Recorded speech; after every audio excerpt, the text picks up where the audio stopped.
Hello everyone, how's it going? Dr. Incompetent here, and let's do a complete beginner's guide to Monster Train 2, shall we? Monster Train 2 is a game I've been playing a ton of since it came out. I played a bunch of the first one as well, and I really find this to be a fantastic deck building roguelike. However, Monster Train has a lot going on, and Monster Train 2 has even more than the first game.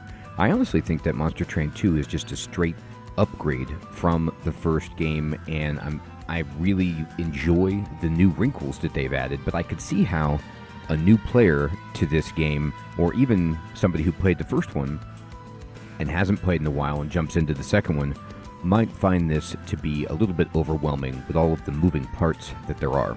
So what we're going to do is just fire up a brand new game. As you can see, I've cleared the save file, and I have started a brand new account so that you can play along with me or just watch and see if this is the kind of game that you want to play. And I'm going to explain my thought process, the rules, the UI, the controls, some tips and tricks and basic strategies so that you can understand and enjoy Monster Train 2 and play and develop your own style. Sound good? Alright, let's go ahead and get started. So you can see that right in the center of this screen is our train.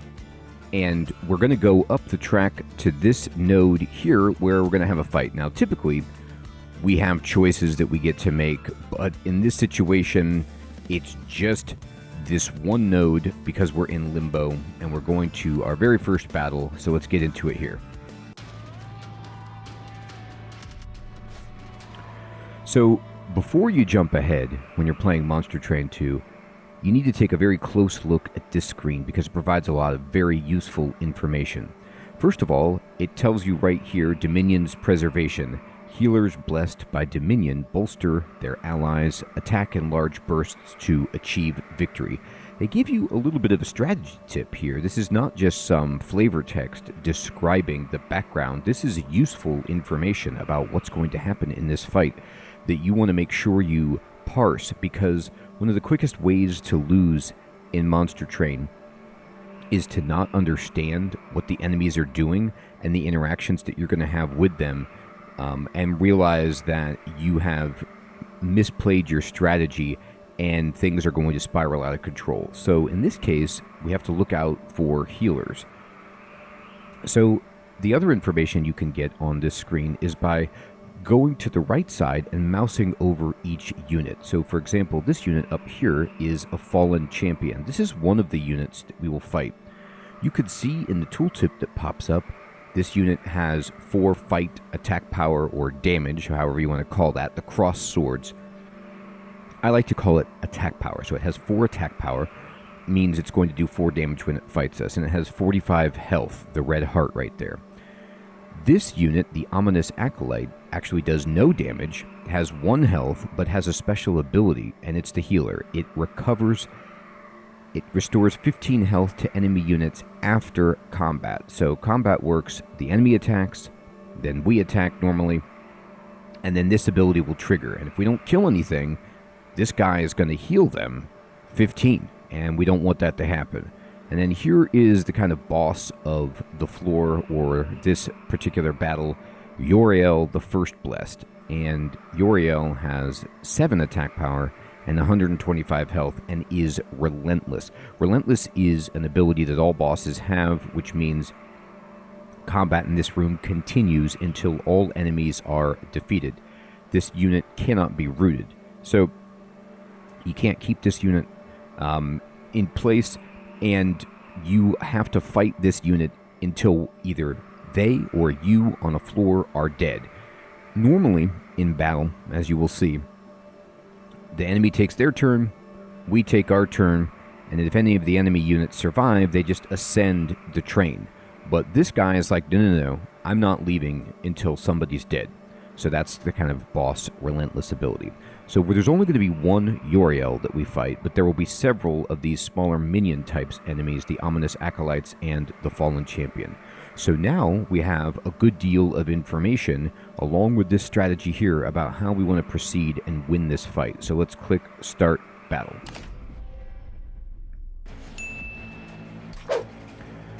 Protect your Pyre. This is your Pyre. If it takes too much damage from enemy attacks, your run is over. Alright, so what is Monster Train 2? Monster Train 2 is first and foremost a deck building roguelike, meaning we start with a deck of cards and we are going to be adding cards and removing cards and upgrading cards within that deck to make the strongest deck that we can to achieve victory. But Monster Train also has a bit of tower defense in it and a bit of an RPG in it. The tower defense element is right here, which is that this is our health. It is a environmental object that's on the train car at the very top level, and if this thing goes and its health is 0 or below, we lose the run, so we got to protect that. The deployment phase. Each battle begins with the deployment phase. You will draw your champion and any unit card with a blue banner on it. After you end this turn, enemies will invade. Okay, so this is our champion unit Fell right here, and it's saying that we need to summon units to defend our train. You can play each unit card once per battle. Alright, so let's break down a few elements before we start playing so that we can understand the basic concepts of the game. Right now, if you're booting up just like I am, you have the exact same deck that I have.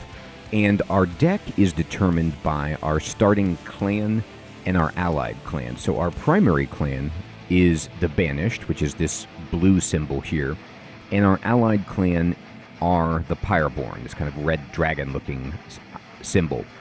This is what everybody will start with, and you can always go up here to the top ribbon on the UI and mouse over this and see what you are. Now, as we unlock more cards and more elements and features of the game, once we get past this kind of tutorial, then some elements of the beginning will change. You'll have more cards to choose from, and there will be more differences, but for now, we are all the same. And if you ever want to see your deck, you can click on this button in the upper left or push Z. You can see we start with 5 Pyreborn spells called Firestarter, 5 spells that are banished spells called Just Cause, and then we have 2 Shield Stewards, 2 Spear Stewards, and our champion. Now, what happens is that in the deployment phase, which is new to Monster Train 2, you draw your champion. You will always draw your champion. Now, your champion is also something that you can change when you get further into the game. You'll get to select which champion that you want to use. And it's affiliated with your primary clan that you've chosen.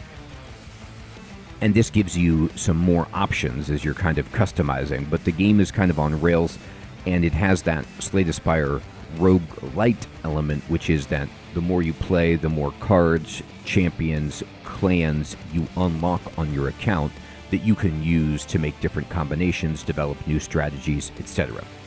So, in the deployment phase, we're going to get some random units from our deck, but right now, you should also have 2 Shield Stewards because we don't have that many to choose from. And I believe the game wants us to have these guys to start. Now, what we get to do here is put units on any floor of the train that we like. And we begin looking here at the bottom floor, but if I use the mouse wheel to go up, there's a second floor, and there is a third floor, and then on the 4th floor, you're going to find our Pyre. Now, we can't put any units up here, and if the bad guys get up here, they're going to fight our Pyre, and it will fight back, but we don't want them to get here at all. The first choice that we have with the deployment phase is where do we want to put our units? What floor do we want to put them on? I think it's best to put units on the bottom floor because that is the floor where all of the enemies will come in. In Monster Train, what happens is that the enemies are going to enter the train on the right side here, and they're going to start from the bottom, and then they're going to have a fight here. If they survive, they will ascend up to this floor, and they will fight any units we have here, and if they're still alive, they'll just keep climbing until they get to our Pyre, and our Pyre will fight back until either they or the Pyre is dead. So what we want to do is try to stop them before they get there.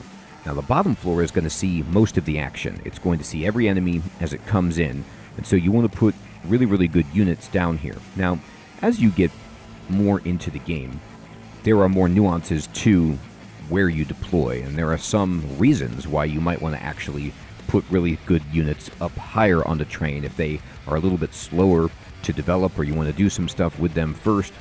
But for the most part, I think it's best for us to try to stack this bottom level, and then if anything gets past this, we can put some more units on higher levels to kind of clean up the trash as we go. So let's take a look at our unit cards and start deploying them. Fel is our champion. In the upper left of the card, you'll see an Ember cost. Ember is this game's energy resource, which is what we're going to spend to play our cards, whether they are spells, units, equipment, rooms, whatever it is. And you can see here that in the bottom left of the UI, we have 4 Ember. And we start in the deployment phase with 4 Ember right here, but we get 3 Ember every turn. Now, Ember does not carry over between turns, so whatever Ember we don't spend, we're going to lose, and then next turn we'll start with that 3 Ember. So Fel costs 0, so we get to play her for free. And in the top center of the card, you're going to see 2 orange pips. Those are the capacity indicators, and every floor on our train has a capacity. You see these empty pips up here, these empty ovals. If I mouse over this, it tells you floor capacity. Units can only be summoned on a floor if it has enough capacity. So starting out without any upgrades, our train lets us put 5 capacity per floor. That means I could play Fel, which is 2, and a Shield Steward, which is 3, on the same floor, and then that floor will be full. I can't, for example, put the other Shield Steward there because we'd be over capacity. Now, additionally, Fel, in the bottom left, you could see has 2 attack power and attacks twice per turn because of her Multistrike 1 ability. When you mouse over a card, you could see all of the text that's in the bottom panel. Multistrike 1, Revenge, apply Valor 1 to friendly units. And Fel, it says in the bottom banner, is our champion. All of those bolded words are keywords that the game will give us nice, big, color-coded tooltips to explain. Revenge is a purple ability. It's a trigger ability, which means when we get hit, this happens. And what happens is that Fel will apply Valor 1 to friendly units. That means herself and any other unit on the floor with her. So if she gets hit by us or the enemy, she will apply Valor 1 to everyone. What does Valor do? It is the bottom green box here. It gives you +1 attack power per stack, and you can raise armor to the stack count if this unit is the front unit after combat. So Valor gives everybody attack power, which is great, but it also can give you armor, and armor is kind of like an extension of your hit point pool, and all damage goes to armor first, unless otherwise specified, and this just basically gives more health or more survivability to your front unit. And this is incredibly powerful. So for example, if somebody has 5 Valor stacks in the front, after combat, so Valor doesn't apply the armor before damage is coming in. It'll have to wait until after it the first time, but it will fill your armor up to the stat count if it's below that stat count. It doesn't go above that with Valor, but it goes to the stat count. And this is a very, very useful ability. Fel also has Multistrike 1, and Multistrike means you get to attack an additional time each turn. That's for every stack of Multistrike. So if I have Multistrike 2, then down in the bottom left, it would say 2 times 3. I would do 2 damage 3 times. Now, our Shield Stewards are just big tanky units, and they cost 1 Ember to summon. You can see in the upper left, they have a capacity of 3 in the upper center, and they're vanilla. They have no printed abilities, they just do 8 damage and have 25 health. So if I take Fell and I hold down left click, I get this white arrow, and you see that the game is telling me you can put her here. And there's that kind of circle with the arrows. And when there's only one unit, it doesn't matter where you put them. You just drop them, and now it's explaining to us about the capacity. And there we go. Fell is right there. But now, when you want to put another unit, you see I could put this Shield Steward in front or behind Fell. And what's the difference? You can right-click to stop selecting a unit if you have left-clicked on it. The difference is this. When the enemies come in on the right side of the train, they will attack. The enemies get to attack first, and they will attack the rightmost unit on our side, the left side of the train, the unit in the front. And this is kind of emulating something like Darkest Dungeon, where position matters, or a traditional RPG where you have a tank in the front and you have your DPS and your support characters behind that. You know, you have a shield character that's going to soak up the damage. And, well, this character has shield in the name and has a big 25 health pool, so let's put this Shield Steward in front of Fell to help protect her. Now, Fell has 20 hit points in her own right and can generate Valor, so and she also benefits from being hit with her revenge ability, so we might not be leaving her there, but for now, we understand the basic strategy. And now this floor is full, and we have 3 Ember left because that guy cost 1. And so where do we want to put this Shield Steward? Let's just put him on the second floor right here. Now I have no more units to play, and everyone is deployed. I have 2 Ember, but I don't have anything to spend it on. So I'm just going to go in the bottom right of the screen. You're going to see the end turn button. You could push F, or you could just click on this. Enemies have boarded your train. Enemies enter at the lowest level and move up 1 level every turn. If they reach the top, they'll attack your Pyre. Okay. So, now we've drawn some spell and unit cards. At this point, before we go any further, let me explain to you a little bit more about what a roguelike deck builder means. Roguelike deck builder means that it is a game where we start with a small, defined deck, and then we are going to add cards to that and build our deck. And as we get further in the game, that starter deck will have some more variation. They'll put some more wrinkles into it, but for now, we have the same 15-card deck. The roguelike element means it's borrowing the randomness of traditional roguelikes. It's not a turn-based RPG roguelike, like Dungeon Crawl Stone Soup or something like that. But what it does is it means we're going to copy that design element of randomness, meaning that every run is different. And right here you see one element, which is I'm playing with a deck. So I may have drawn different cards right now than you see in your game. We have the same deck, but what cards we draw are different. Moreover, the card choices that I'm going to see as victory results will be different, probably, from yours, and my map will be different from yours. That is to kind of keep the replayability high and borrow that awesome aspect of roguelikes, which is randomness. So do not be alarmed if you see different cards than what I have. The very good chance that we have pretty much the same stuff. Now, let's talk a little bit about how combat will unfold right now and the combat previews so that you can understand how, at a glance, to understand what's going to happen based on the interactions, and then how we can use our cards to change the tide of battle. The way that combat works is, okay, these 2 enemies have come over and they've entered from the right side on the bottom level, and the enemies get to attack first.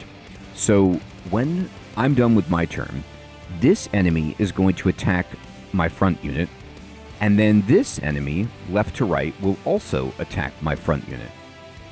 Now, this -4 in orange is the combat preview, and this means that my unit is going to take 4 damage. I'm going to lose 4 health.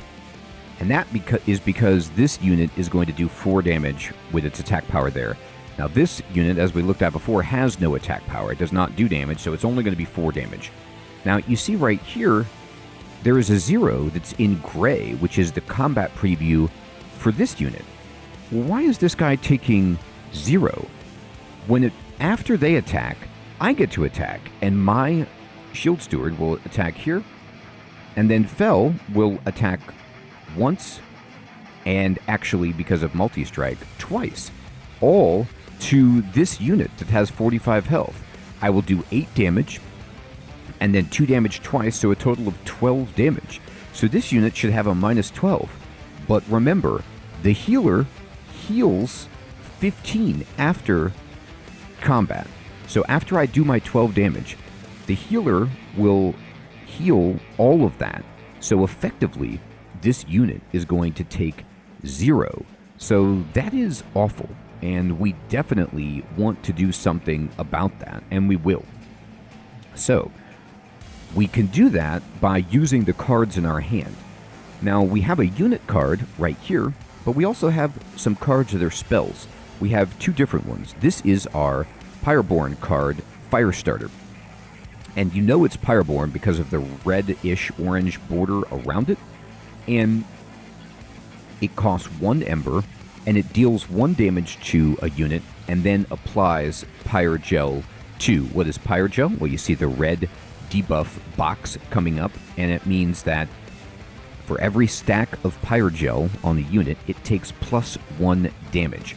So if something has 5 Pyro Gel stacks, if I hit it, for example, with my Shield Steward, it takes 8 plus 5. So Pyro Gel is amazing, but even better, if I hit it with Fel, it takes 2 plus 5 twice. So you could start to see how Multistrike is incredibly powerful.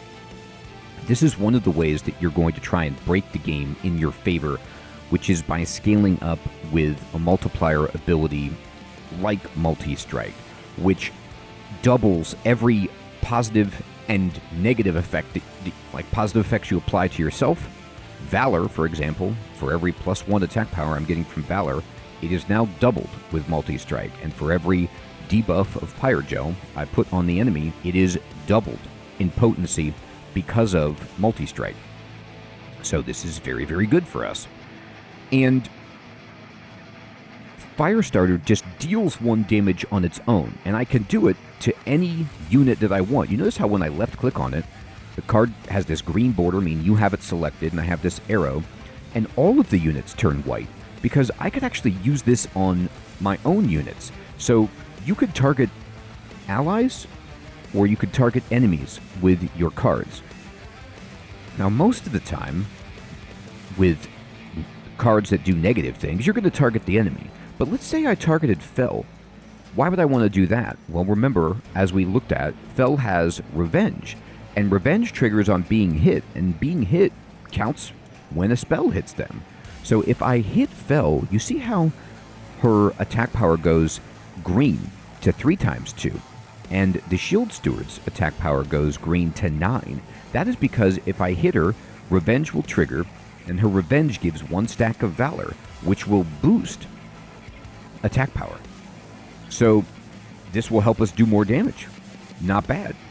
But I still don't want to do that, because remember, this healer only has 1 health.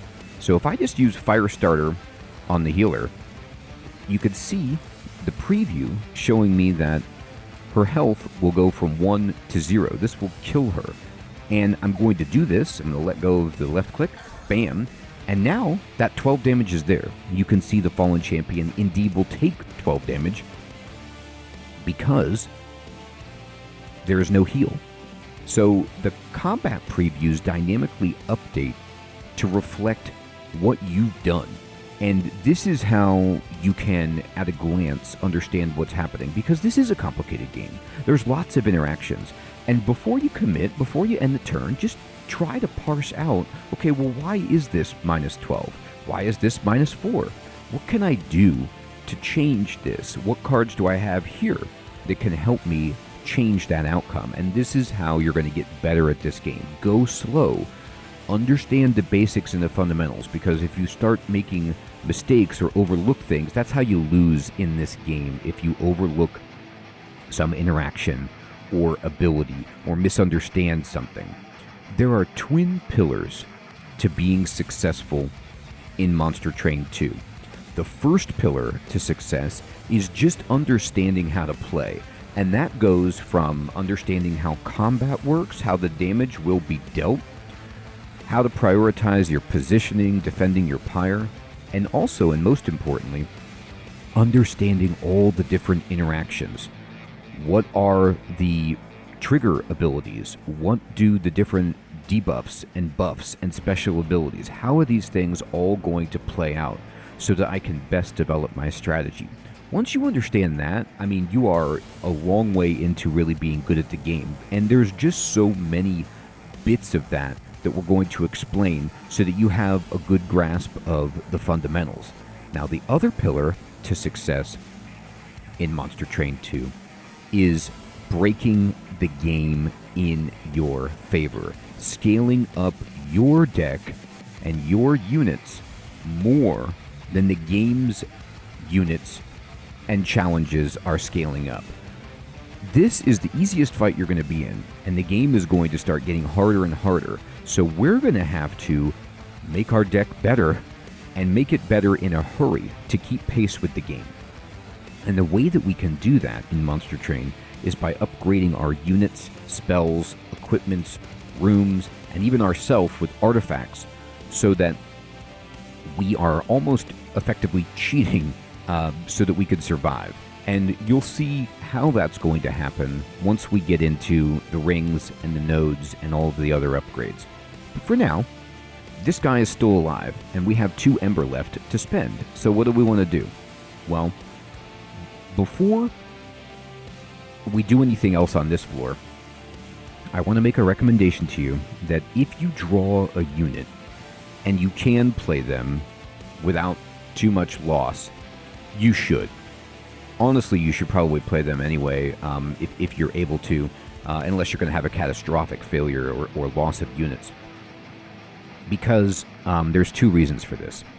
Number 1, you notice how my deck has 15 cards, but if you look here to the right of my Ember, my draw pile has 7 cards, plus the 4 cards in my hand, plus 1 card in my discard pile over here. That adds up to only 12 cards. Well, why is that? That is because 3 of my cards are on the battlefield. They've been deployed as units. So when you play a unit, you thin your deck. This is always a very powerful tactic in deck builders, which is to make your deck more efficient and streamlined by removing cards from it, so you increase the likelihood that you will draw cards that you want, and you don't redraw this card, for example. So playing units makes your deck smaller, which makes it more efficient. That's good. Also, playing units means that your Pyre is more defended. And you can't guarantee that you're going to draw units when you need them. So it's good to play them when you see them. Because, for example, next turn I could draw all spells. And then maybe, this unit is up here and I just don't have enough defense and I don't have a unit to even play. Then I'm going to feel bad.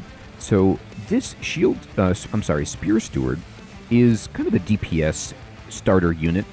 It does 14 damage, which is great, but it only has 5 health.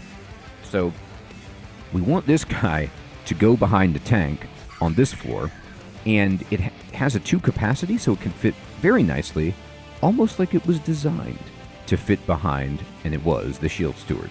So now we have a nice little, basic tank in the front, DPS in the back floor to kind of help defend our Pyre, and we have 1 Ember remaining. So how should we spend it?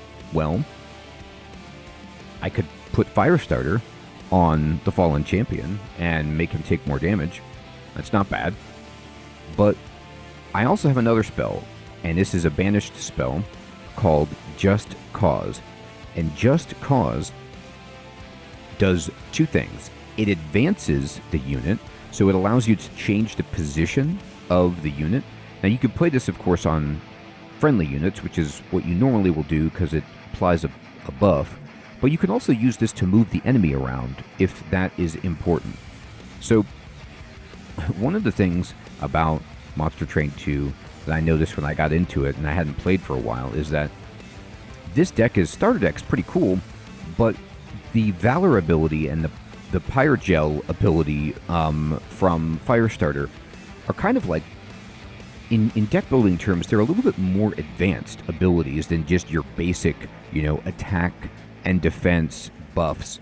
That this, like the fact that you're changing around your positioning, and this is dependent upon what position you are in the train, and you're putting stacks of things on, is a lot. And so I want to just try to explain the starter deck as much as I can to help you grasp it. And this will not only advance you, but it puts Valor stacks. It puts 2 on. So this gives you +2 attack power, and if you're in the front, it's going to give you 2 armor after combat. Now, I'm going to actually put this on Fel, and you'll notice immediately it does tell me it's going to take her from 2 twice to 4 twice. And again, you're seeing the doubling exponential growth ability of Multistrike. I'm going to use this. So right now, with the preview, this guy's taking 12 damage, and our Shield Steward is taking 4. If I do this, Fel takes 1 damage, and this guy goes up to taking 19 damage. Okay, so that's, very, very good. But I want to explain something about this. Okay, so what we need to notice here is that the preview is telling me that I'm going to get -1 health. But this guy is doing 4 damage. So how is that the case? Well, what happens is he's going to attack me for 4. And I will go down to 16 health right here. But my 2 stacks of Valor will give me 2 armor, which will heal me and bring me from 16 to 18. But that's -2. So why is it only -1 right here? Well, that is because of Fel's Revenge ability. She's going to get hit, which will trigger Revenge, which will give me Valor, which will actually add a stack of Valor here, which will then make this 3 Valor, which means I'm actually going to get 3 stacks of armor. And then, after the fight, I will be at 16 health, okay? But, so I'll have 16 health, but I will have 3 armor on top of that. So, 16 plus the 3 armor is actually 19, which the game kind of conflates your armor and your health in the preview, and that's why we have a -1. So it's important to really understand how that number is being arrived at, and remember about our Revenge ability, for example. Now also, if you look at this, the Revenge ability explains this number 19, because in this case, I'm going to attack Fel twice with, or I'm going to attack this guy twice with Fel and this guy once with my Shield Steward. And that is 8 plus 8. 4 times 2 plus 8 is 16. So why is this 19? This is because of Revenge. Revenge will trigger and give me +1 attack to each here. And now I'm doing 5 twice and 9 to add up to 19. So what I like to do in Monster Train is kind of look at these numbers and then try to really understand why they are that way, because then it will help me make better decisions. Now, at this point, I have put a unit up here. We have no Ember left, so let's just end the turn.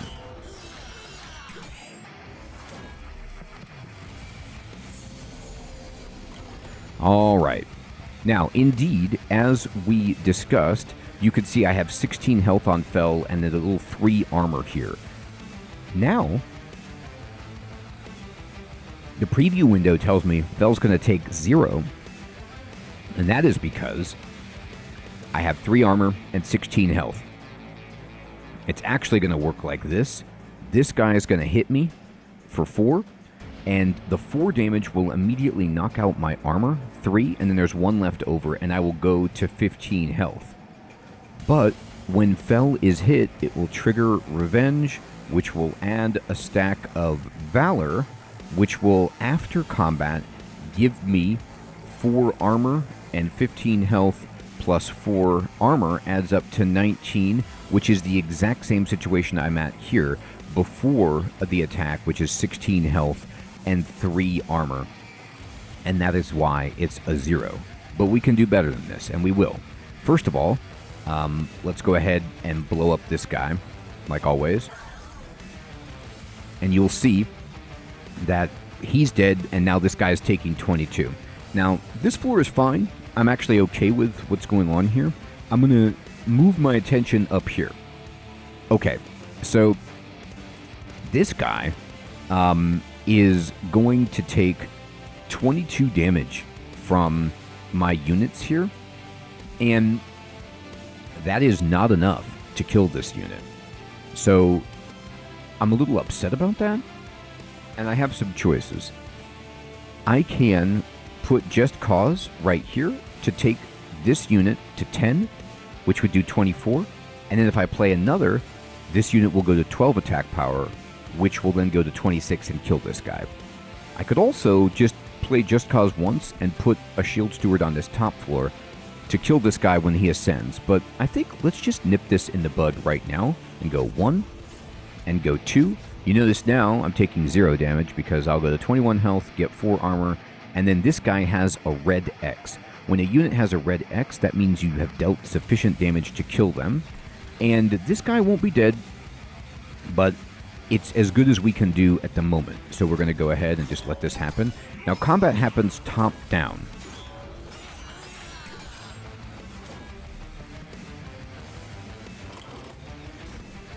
So because we dealt 26 damage last turn, well, we do that again.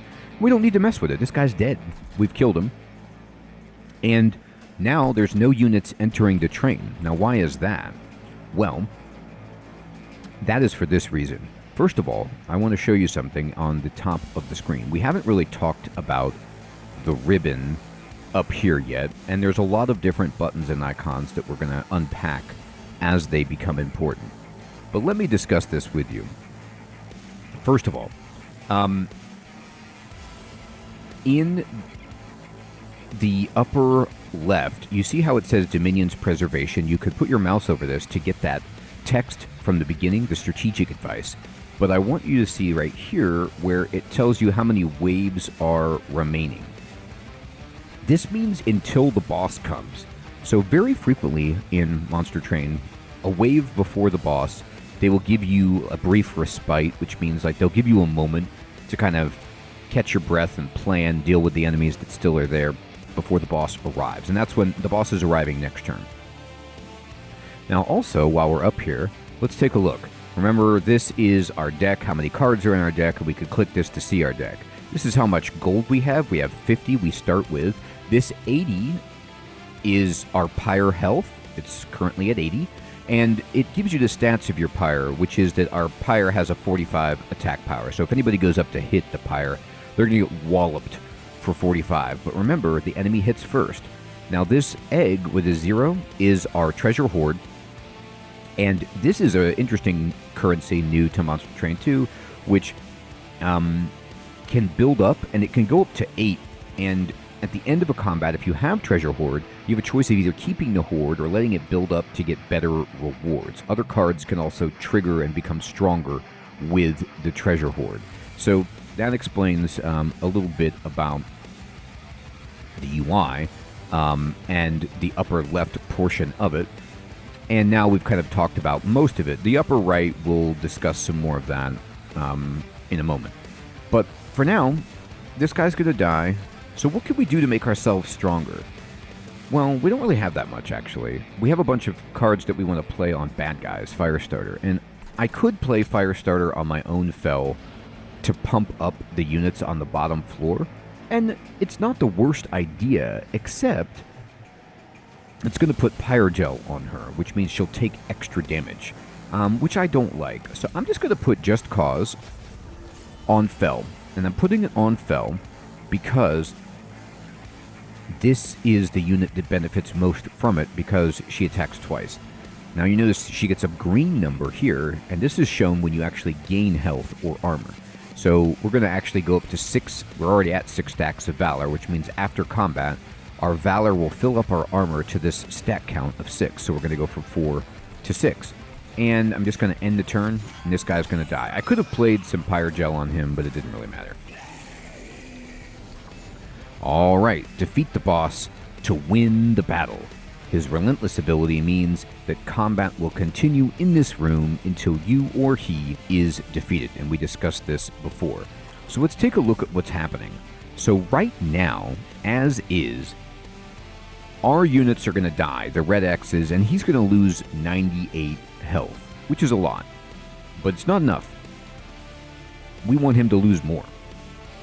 So how do we do that? Well, we need to make Fel stronger. And I'm going to kill that guy right away so he doesn't heal. And now the healing is gone, so this is up to 113. I'm going to put a Just Cause right here. 121. One more. Boom.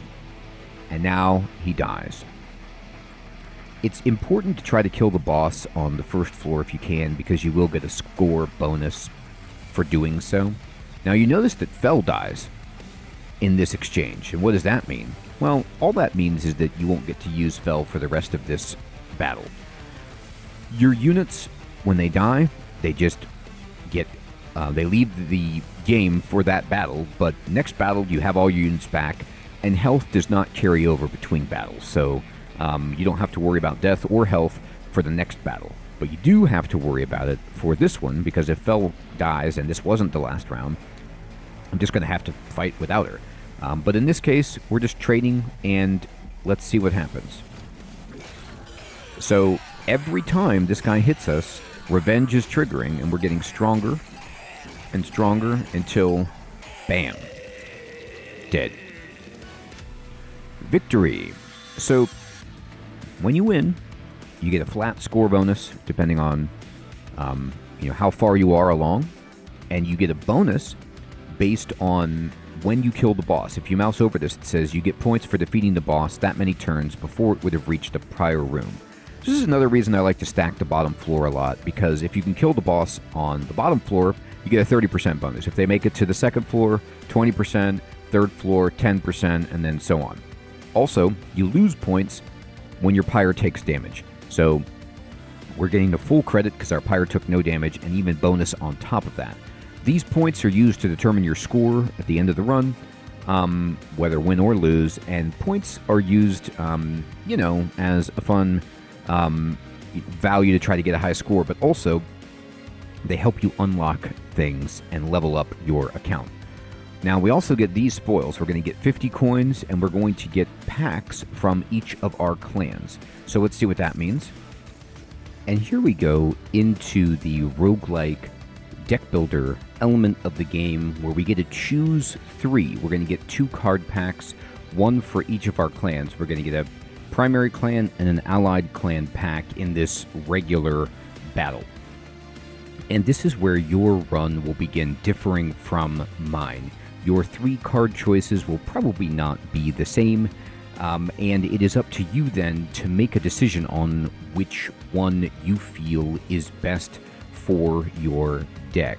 There are spells, there are minions, there are pieces of equipment, there are rooms, and right now we have a choice between 3 spells. There's also different rarities of these cards, as for example, you could see with the blue banner behind Liquid Courage that it's rare. It's a higher rarity than these white bannered Selfless Sacrifice and Cleave spells. So which spell do we choose? Well, we actually have 4 choices here, and that's the first thing I want to mention. You'll notice that at the bottom in the center, you can actually skip and not add a card to your deck and gain 10 gold. Now, why would you want to do that? Well, sometimes once you've established an identity, a plan for how you want to win, the cards that are offered just don't work with your deck. And instead of just taking a card because, or maybe it'll work, or it looks interesting, you can skip. And this is generally a more powerful play than adding a borderline card, because not only does it give you gold to spend on upgrading your deck, but it also doesn't bloat your deck. A concept in deck building games is that if you add more cards to your deck, you actually slow it down and you decrease the frequency with which you can draw those powerful cards that you like. So don't add cards that are not helpful to your deck. But at this stage, we're probably going to be adding, because all we have are the baseline starter cards. Remember, you could push Z or click on this button in the upper left at any time to see the cards that we've got in our deck here. And, we have our Pyro Gel cards and our Valor cards, which are our spells.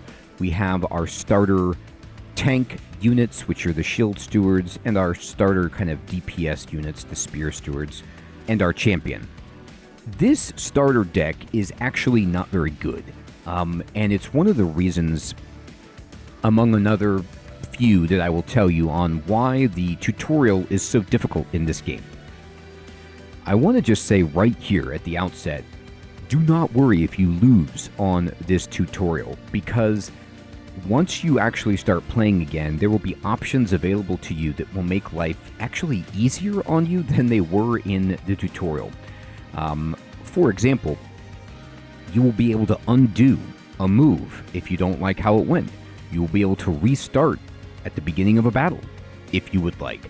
And you will be able to turn on some higher challenges to make more money earlier in the game and have a starting artifact, for example. But most importantly, those are all actually really important. But along with that is that you don't have to play this combination.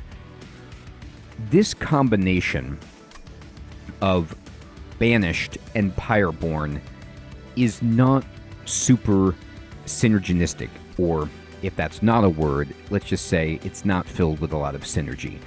And that is because Pyro Gel and Valor, while they're compatible, these minions and these spells don't go together in the best possible way. So it's kind of hard to see what our identity should really be, because it's not a great mix. It teaches you a lot of the game properties. It gives you some direct damage. It gives you some positional stuff, some creature buffing. But even Fel as a champion isn't the strongest out there, to start out with, in my opinion. So what we're going to have to do is create an identity. And our identity needs to really not necessarily be about what we can make this deck do in terms of synergy, because it's not great at that. For me, for winning in the starter run, it's all about answering the questions that the bosses are going to ask you. And another thing about losing here, and why you shouldn't feel bad about losing in the tutorial, is that you haven't seen these bosses before. You haven't seen Archeon, Kale, and Seraph Eternus, the Chosen of Savagery. And so you don't know how that fight's going to go. And so it's hard to plan for it the first time. That information I'm going to help you with and hopefully guide some of your decision making. But there's some real specific questions they start asking that we're going to need to address. And because of the limitations here, it might be hard to actually do that. And you might just be out of luck with some of your choices, and you don't have a lot of latitude in this tutorial, in my opinion, to compensate. I have actually cleared my save data and played this starter situation many, many times, trying to figure out the optimal way to win consistently, and I have found it to be actually more challenging than playing the game and on higher covenants because of the limitations, because of this deck's synergy. And so I'll walk us through that, but let's just take a look at these cards to see what we might want to pick. So the first choice is Selfless Sacrifice, which remember, mouse over a card to see what options, or kind of keywords it has. That's a better way to say that. So it's got consume, which means you only get to play this card once. This is a 2 Ember spell.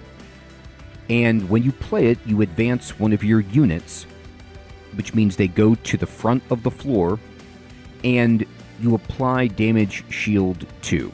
So damage shield means every time they're going to get hit, they just take 0.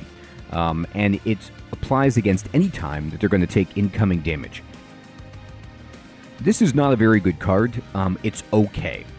But in general, a lot of what you want to do is damage. You want to do damage to stay alive. Now, keeping your units alive is important, so this could be sneaky, but it's kind of expensive, and it's not necessarily the best. Now, it can swing things in your favor. Like, if you have a unit that's about to die, and you really need to reorganize the units on a floor, this can do that for you, and it can protect it. You can even play it on the unit that's already in the front if you want, and give it damage shield, and maybe that's all the difference. But I don't find this card to be impactful enough. Liquid Courage is a also consume spell, and it is 1 Ember, and it applies damage shield 1 and Valor 4. So it's cheaper than Selfless Sacrifice. It does not advance or move the unit, and it only puts 1 stack of damage shield instead of 2, but it does give 4 Valor, which means it'll do 4 extra damage, and then, after combat, it will get armor. One of the key things to remember about Valor is that it doesn't add the armor until after combat. So you can't count on this to make your unit have more defense if you're just talking about Valor until after combat. If it survives, then it will get that bonus, but it doesn't come into play until after it's taken damage. Now, the damage shield, however, might be all you need. But again, this is nifty, but it's not the be-all, end-all. It doesn't do any damage. It just protects you, and it makes you do 4 extra damage, or on Fell, I guess it's 4 damage per each hit. But of these choices, we're going to take Cleave. Cleave is a 2 Ember spell, and it says it deals damage to enemy units equal to the attack power of the front friendly unit. So, this is an AoE spell, and AoE allows you to hit the weaker units that the enemy is going to try to hide behind frontline units. Or, in the case of this second boss, if you do not have AoE against this boss right here, and you don't have units that can kill everything on the floor, you will get punished. This first fight is not challenging. This is kind of like just a standard DPS check, and you can beat this with most decks, even if you don't make optimal choices. This second fight, if you do not defeat the cherubs, you are going to be sad. And so we need AoE for this fight and many fights, and even here, we would like to have AoE. So I'm going to take Cleave because we need to be able to solve this problem, which is hitting enemy units and killing them. Because if enemy units can be allowed to kind of persist, they will do a bunch of damage, and they will just clog up the floors and eventually overrun you. So we're going to take Cleave. Now here's our choices from the Pyreborn: Pyre Cask, Snotty Whelp, or Golden Touch. So, Snotty Whelp is a unit that is only 1 capacity and 1 Ember, but it's a teeny unit. It only does 4 damage and only has 1 hit point. It's really weak. But it has an activated ability, which allows you to do whelm damage and put 12 Pyro Gel on the front enemy unit, which is actually pretty good, because then anytime it takes damage, it'll take plus 12, and just go on with the rest of the Pyro Gel. So this is not a bad choice. This is a consume spell, 1 use, put 10 Pyro Gel. Not very good. It's 1 use, throw 10 Pyro Gel. can be helpful sometimes. Put it on the boss, maybe. But this is basically that ability on a stick with a cooldown of 2. And Golden Touch is an interesting one because it's 2 Ember, which is expensive, and it's a direct damage spell, which means you could target any enemy or your own creature if you want to. And if you kill it, Slay means if you kill it with this card, you get whatever's after the colon. And in this case, we would get 1 Dragon Horde. This is actually really good in the sense of Dragon Horde can be quite powerful because when you start stacking up Dragon Horde, you can cash it in for rewards, or you can get other cards that would benefit from having Dragon's Horde, like some of the dragons themselves, some of the units. But it's very expensive for only 5 damage, and it only works if you kill the unit. Now, that being said, all spells and minions can be upgraded. So we can upgrade our units. We can upgrade... by the way, I call units... There's champion, but I can sometimes call them minions, units, creatures, because of how many different card games I've played, and just for that terminology. The actual type of unit that they are, the tribe that they belong to, is on the bottom of the card. So these are whelps. So there are certain cards or artifacts that benefit all whelps, for example. I think the unit itself might be the better play here. Because it's only 1 capacity, it's easy to sneak in, and this ability can actually be really good. You can throw it on a boss, for example, or just some tough unit, and turn the tide. But it's also a unit that you can easily sneak onto a floor. And these cards aren't that great. Golden Touch becomes better if you have the other cards that would depend on this, but it's a rather expensive card for what it does. So I'm going to take the whelp. Okay. Now we move on to the first real gate where we get to make some choices here. Heaven's Gate. And a gate allows you to go left or right. And in this case, you get the rewards that are associated with that. And you can mouse over and see which ones they are. The track will highlight, the rewards will highlight, or the nodes that we get to visit will highlight. So on the left, we get a Pyroborn unit and a Merchant of Magic, which lets us forge spells. And on the right is the Banished banner to get a Banished unit, an Angel unit, and the Merchant of Steel, which allows us to upgrade our units. Now, I think it's better to take the right side because having a powerful unit is incredibly strong. In a game like Magic the Gathering, there is a term called permanent, and a unit is a permanent, meaning you play it and it stays on the battlefield, and until it's removed from dying or by the enemy, it's doing its thing. It has an effect. Whereas spells are one-time use.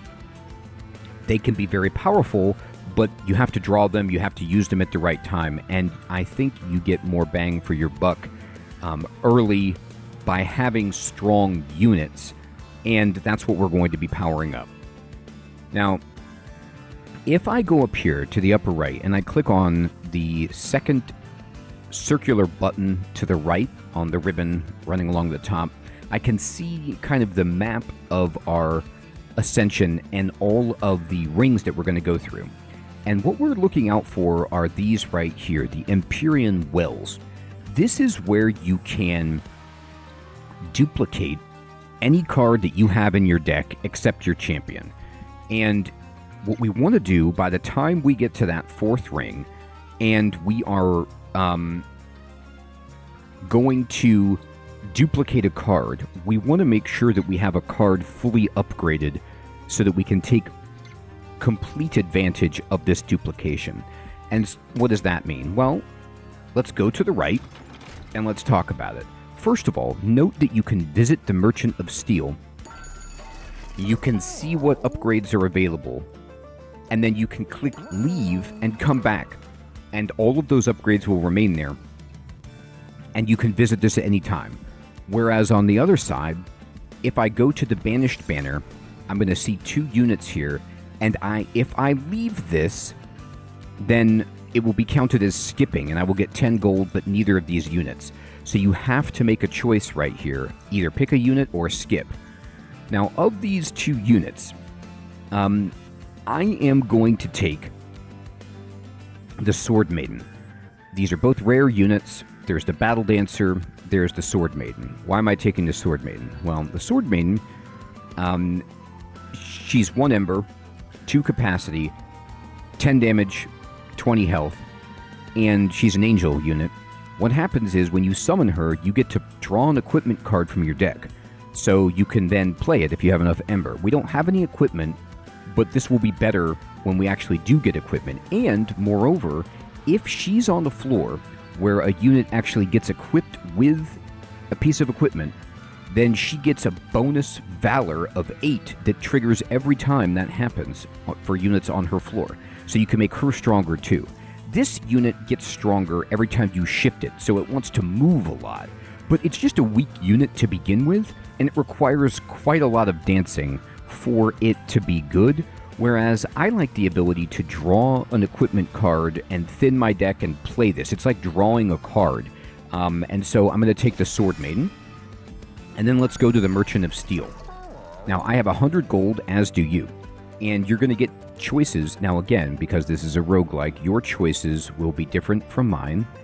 The top 2 upgrades are cheaper, and the bottom 2 upgrades are more impactful, but are expensive. And this one is actually more expensive than I can afford, Large Stone. Speedstone says upgrade a unit with quick and plus 10 damage.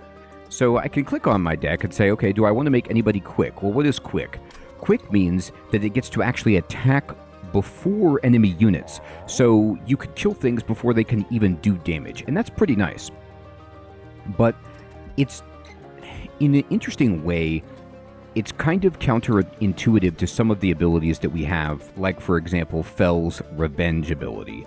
You actually want to get hit for that to trigger.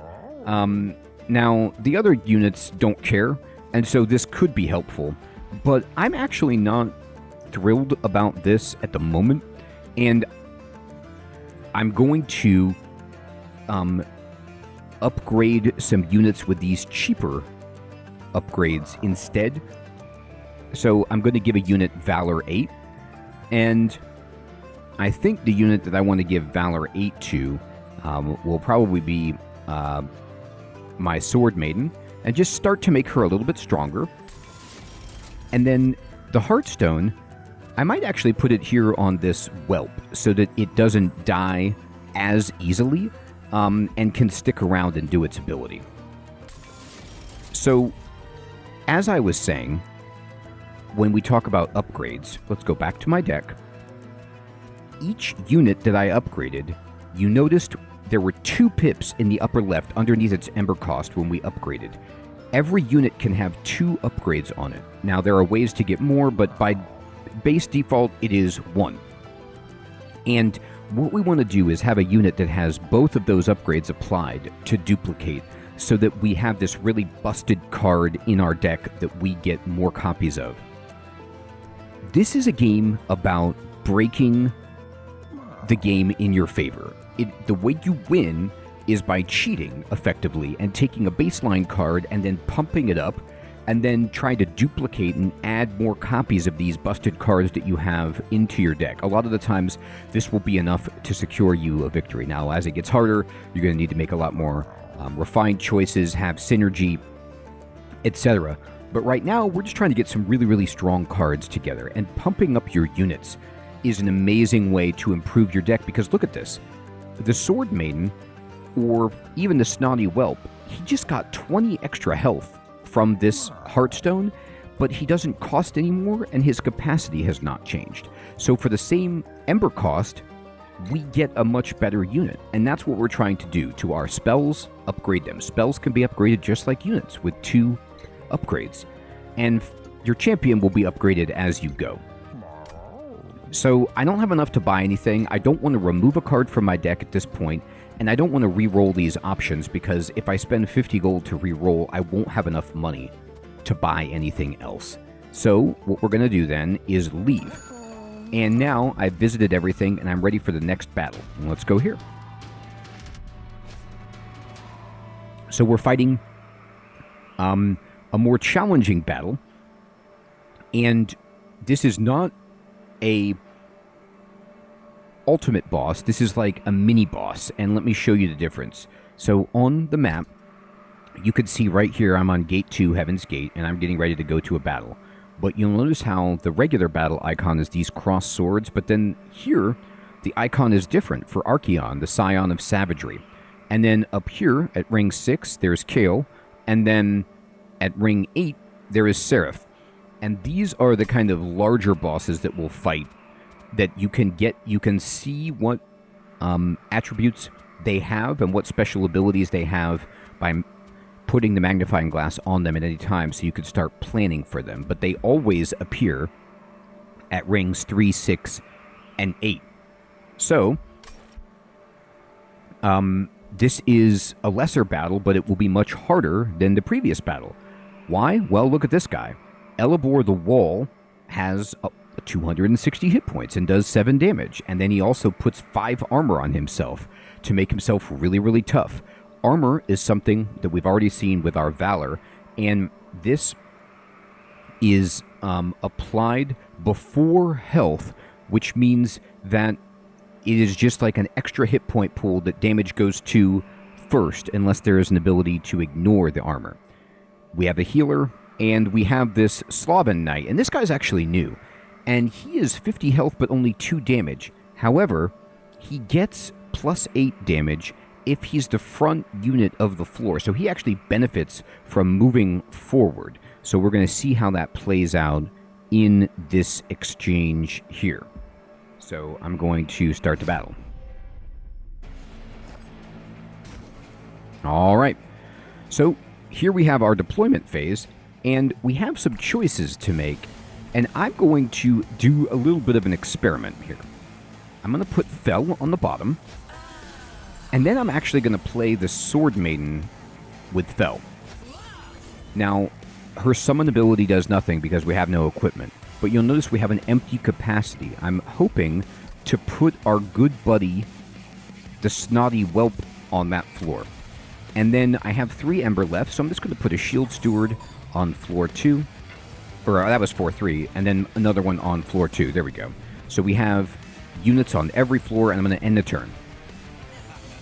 And here we go. So, they're telling us about combat previews, which we already have explained. Unlike normal, where the big units go in front, in this fight, there's actually the Savage Spearmen who only have 2 hit points who go up front, and the bigger unit in the back. And remember, when this guy moves to the front, he actually gets stronger. So we gotta watch out for him.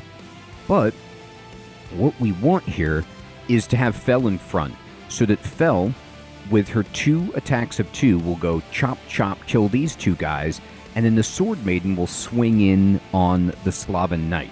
Now, I drew my Snotty Whelp. I'm going to put him right there. And he's got an active ability, and it's telling us that units with active abilities, you can click on them to activate this ability.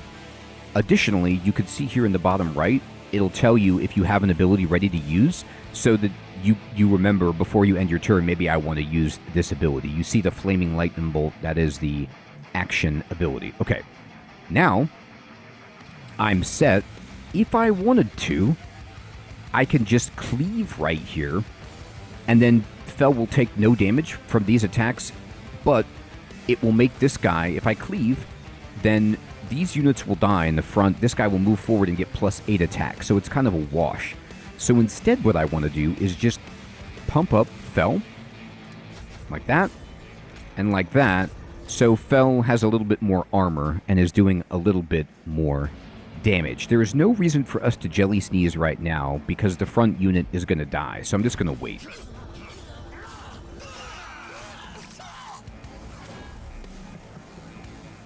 Okay. So now we have an interesting situation where This guy is now in the middle because the healer has gone to the back. Whenever you see these ominous acolytes, if you have a fire starter, just take him down. Now you see this guy goes to 7. He's about to die, which is very exciting.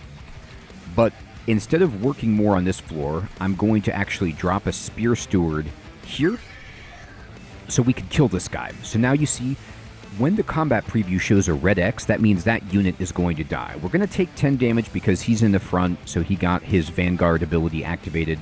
But that's fine. And I have a choice here. I could play Just Cause to pump up Fel, but instead I'm going to play the Spear Steward up on this top floor, just because anytime you draw units, you want to probably play them if you can, so that you thin your deck and you don't draw them again.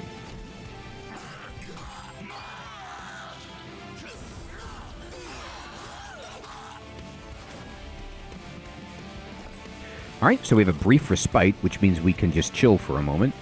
And I'm going to just pump up Fel with a couple Valor cards to make her stronger. She'll get +4 armor. And I'll just throw a fire starter at this jerk. There's no reason. It doesn't help us. It's just something to do.